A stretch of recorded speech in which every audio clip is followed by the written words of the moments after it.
আজকের ভিডিওর বিষয়বস্তু হলো এন্ট্রি লেভেলে আপনারা যারা নতুন একটা সেডান কার কেনার প্ল্যান করতেছেন, কোন মডেলের গাড়িটা আপনার কেনা উচিত। আসসালামু আলাইকুম, আমি মেহেদি জামান, গাড়ি import.com.bd থেকে আপনাদের সবাইকে স্বাগতম জানাচ্ছি আজকের ভিডিওতে। বাংলাদেশের প্রেক্ষাপটে নতুন গাড়ি মানে হলো জাপানিজ রিকন্ডিশন কার, যেগুলো ম্যাক্সিমাম 5 বছর পুরাতন হয়ে থাকে। এই মুহূর্তে 2024 সালে 2019-এর মডেল গাড়িটাকে আমরা রিকন্ডিশন কার বলি এবং সেটাই কিন্তু নতুন হিসেবে মার্কেটে আমরা পারচেস করে থাকি। আর আপনার বাজেট যদি 22 থেকে 25 লাখ টাকার মধ্যে হয় তাহলে বেস্ট অপশন হলো টয়োটা এক্সিও। এন্ট্রি লেভেল হিসেবে টয়োটা এক্সিও কিন্তু বেশ জনপ্রিয় একটা সেডান কার। এই গাড়িটা যেমন বাজেট ফ্রেন্ডলি, ঠিক এটার অনেক ভালো বৈশিষ্ট্য বা গুণাগুণ আছে, সেটাই আমরা আজকে একটু বিশ্লেষণ করে আপনাদেরকে জানাব। First of all pricing information আপনাদেরকে দিই।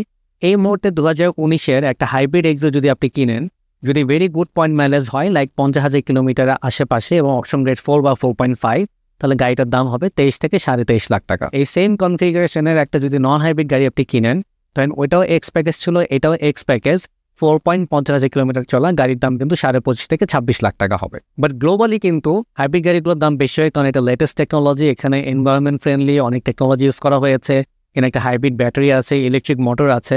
সো জাপানে কিন্তু হাইব্রিড গাড়ির দাম বেশি, নট অনলি ইন জাপান, ওয়ার্ল্ডের সব জায়গায় হাইব্রিড গাড়ির দাম বেশি, নন হাইব্রিড গাড়ির দাম কম। বাট আমাদের দেশে এটা একটু রিভার্স। আমাদের দেশের গভর্নমেন্ট হাইব্রিড গাড়িকে প্রমোট করার জন্য ইম্পোর্ট ডিউটি অনেক কমিয়ে দিয়েছে, এই কারণে ওভারঅল হাইব্রিড গাড়ির দাম কম হয়, আর নন হাইব্রিড গাড়ির দাম 2 থেকে 2.5 লাখ টাকা বেশি হয়। না, এখন প্রশ্ন আসতে পারে এন্ট্রি লেভেল হিসেবে আপনি হাইব্রিড কিনবেন নাকি নন হাইব্রিড কিনবেন, সেটাই আসুন আমরা আজকে ভিডিওতে একটু অ্যানালাইসিস করে দেখি। অ্যাকচুয়ালি আমি গত 5-6 বছর ধরে এক্সিও হাইব্রিড এবং নন হাইব্রিড দুইটা গাড়ি আমার ফ্যামিলিতে ইউজ করেছি বা নিজেও ড্রাইভ করে দেখেছি। আমার কাছে যেটা মনে হয়েছে, লং রানে গিয়ে দুইটা গাড়ি সেম আউটপুট। হাইব্রিড গাড়ি কেনার সময় ইনিশিয়ালি আপনি ইনভেস্টমেন্ট কম লাগতেছে, বাট আফটার 5 ইয়ার্স এটা হাইব্রিড ব্যাটারিটা নষ্ট হয়ে যাবে এবং ব্রেক বুস্টারটা বাংলাদেশের মার্কেটে 80% ক্ষেত্রেই নষ্ট হয়েছে। এই দুইটা জিনিস আবার রিপেয়ার করতে বা নতুন কিনতে দেখা যায় 2.5 থেকে 3 লাখ টাকা লেগে যায়। সো ওভারঅল কিন্তু নন হাইব্রিড গাড়ি সমানই হয়ে যাচ্ছে 5 বছরের প্রেক্ষাপটে।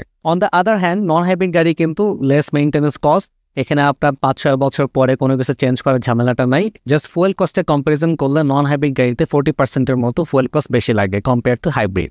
এখন আপনি এখানে যে 40% তেল বেশি খরচ করতেছেন আর হাইব্রিডে 40% ফুয়েল কস্ট আপনি সেভ করতেছেন, বাট 5 বছর পর গিয়ে যখন আপনার 3 লাখ টাকা লাগতেছে ব্যাটারি এবং ব্রেক বুস্টার কিনতে, এই দুইটাই কিন্তু যোগ বিয়োগ করলে দেখা যাচ্ছে সেম কস্ট হিসেবে দাঁড়ায়। বাট আপনি যে গাড়িটা কিনতেছেন, আপনি যদি মনে করেন যে আপনার অনেক কিলোমিটার ট্রাভেল করতে হয়, আপনি ঢাকার বাইরে বারবার যাওয়া আসা করেন বা মফস্বল শহরে থাকেন, এক সিটি থেকে আরেক সিটিতে যান, আলটিমেটলি হাইব্রিড গাড়ি কিন্তু ফুয়েল কস্ট অনেক কম।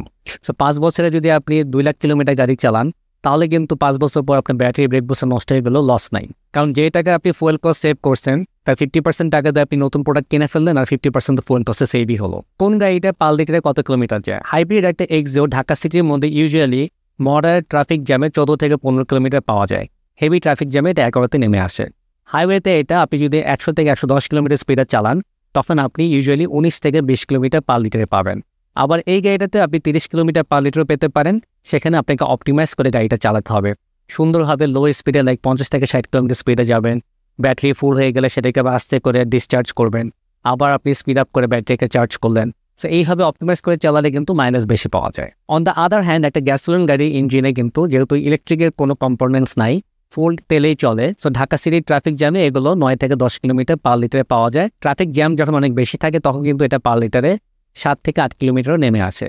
হাইওয়েতে এগুলো ম্যাক্সিমাম 13 থেকে 14 কিলোমিটার পর্যন্ত পাওয়া যায়। ডিউরেবিলিটি বা টেকসই এবং নির্ভরযোগ্যতার দিক থেকে দুইটা গাড়ি কিন্তু আমার কাছে সেম মনে হয়েছে, দুইটা পারফরমেন্স সেম। আপনার হাইব্রিড হলে যে এটা ধুমধাম নষ্ট হয়ে যায় তা না, লং রানে গিয়ে জাস্ট ব্রেক বুস্টার নষ্ট হয়, এটা আবার একদিনে নষ্ট হবে না, আপনাকে অ্যালার্ম দেবে, আপনি আগে থেকে জানতে পারবেন যে আপনার ব্যাটারি নষ্ট হয়ে যাচ্ছে।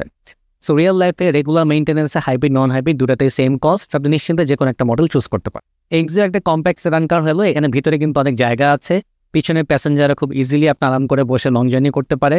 একটা অ্যাডেড অ্যাডভান্টেজ হলো এক্সিও গাড়িগুলো পিছনের প্যাসেঞ্জারের যে ফ্লোরটা এটা একদম ফ্ল্যাট ফ্লোর, 3জন প্যাসেঞ্জার খুব ইজিলি পা রেখে বসতে পারে, মাঝখানে যিনি বসেন তাকে কিন্তু খুব একটা কষ্ট পোহাতে হয় না। সো পরিবারের, অফিসের বা যে কোনো দৈনন্দিন ডিউটির জন্য এক্সিও গাড়ি কিন্তু একদম পারফেক্ট। টয়োটা এক্সিও বাংলাদেশের মার্কেটে ব্যাপক চাহিদা সম্পন্ন একটা গাড়ি, সো এটা রিসেল ভ্যালু কিন্তু অনেক ভালো।